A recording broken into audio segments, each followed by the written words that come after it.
Hey babes, and welcome to another chapter of Author is reading her own book because she can't afford a proper narrator and to create an actual audiobook.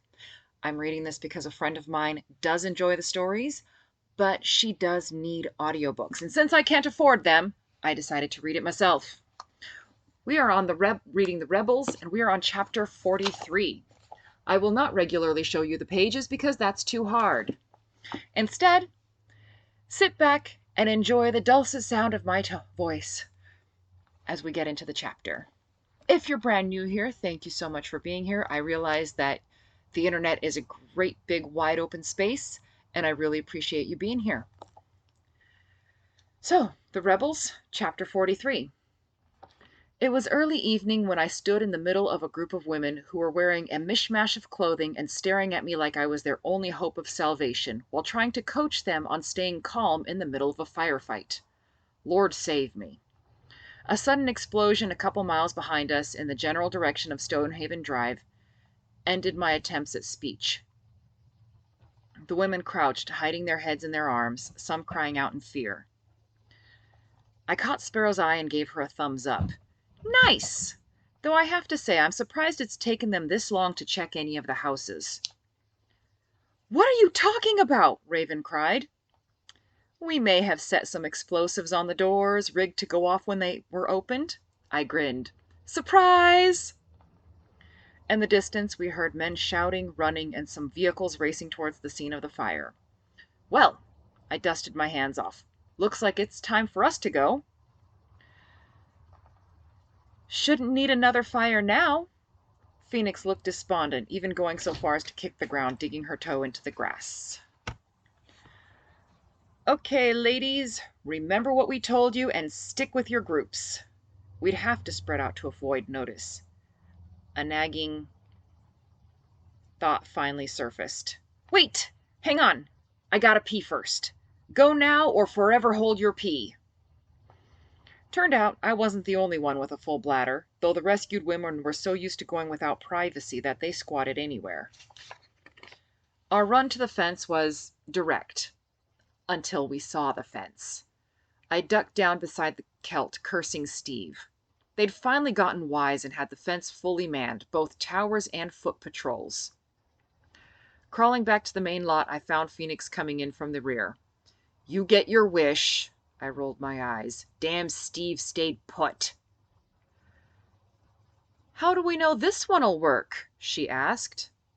I shrugged. Don't. What else are we gonna do? Okay. She crawled rapidly over. Let's go make some noise. We slid over the fence, ready to do something incredibly, amazingly stupid.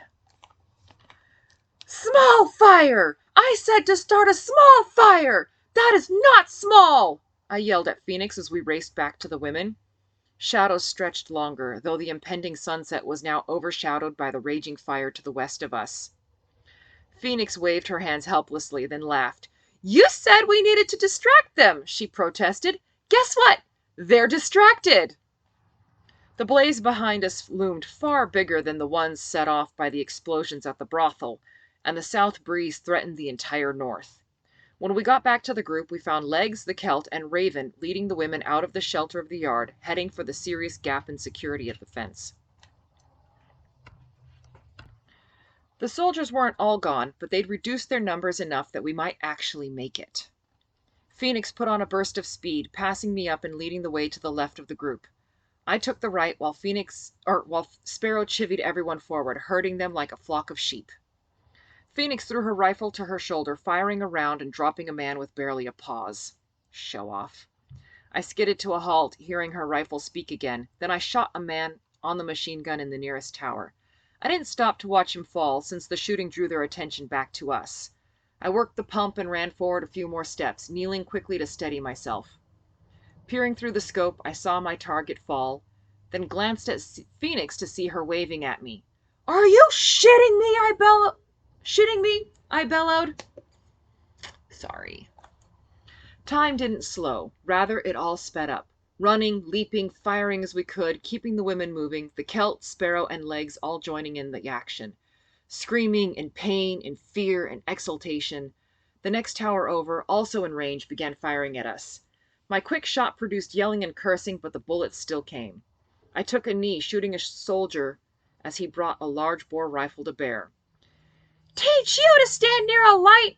a woman behind me shrieked. "Keep running!" a panicked Legs yelled. We created a narrow corridor free of soldiers, and Legs sprinted to the lead, wire cutters in hand. The landscape took on a hellish bent, distorted light, ash drifting down, and the fire an audible roar over the sounds of gunfire. As soon as Legs made an opening large enough, Phoenix dived through, racing ahead. Sparrow and Raven began shoving women through while Legs picked up the space. It didn't take long for Phoenix's rifle to begin speaking again, and her rifle had better range and accuracy than the towers. And just over half the women had gone through when a group of civilians appeared from the east, chivied at a run towards the fire, soldiers pushing them along, presumably to fight the blaze. Poor bastards. "What are you doing?" Raven screamed at me. "Shoot them! Free those people!" I shook my head. "No point." I shot at a soldier aiming a gun at us. "Those people won't come." "How could you possibly know that?" "Been there, done that. Move!" Sparrow shoved the woman through the fence, though she screamed and fought. Sparrow, better trained and taller, bundled Raven along as gently as possible, always keeping her moving. Eventually, Raven stopped fighting and started moving under her own steam. But every chance she got, she threw me hateful looks. Farther north, past the now minor blaze of the brothel, another explosion rent the air. "Well, that's Sirius and company," I muttered, ducking through the fence myself.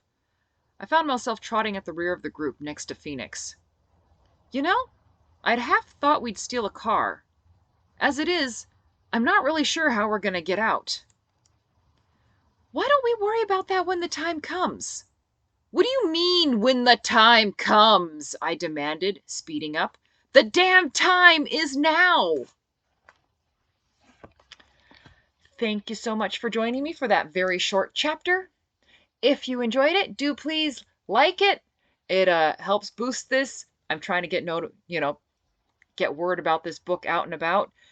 And oh yeah, I don't edit, as you noticed. The reason why I don't edit is because my friend who I'm reading this for thinks it's funny when I make mistakes.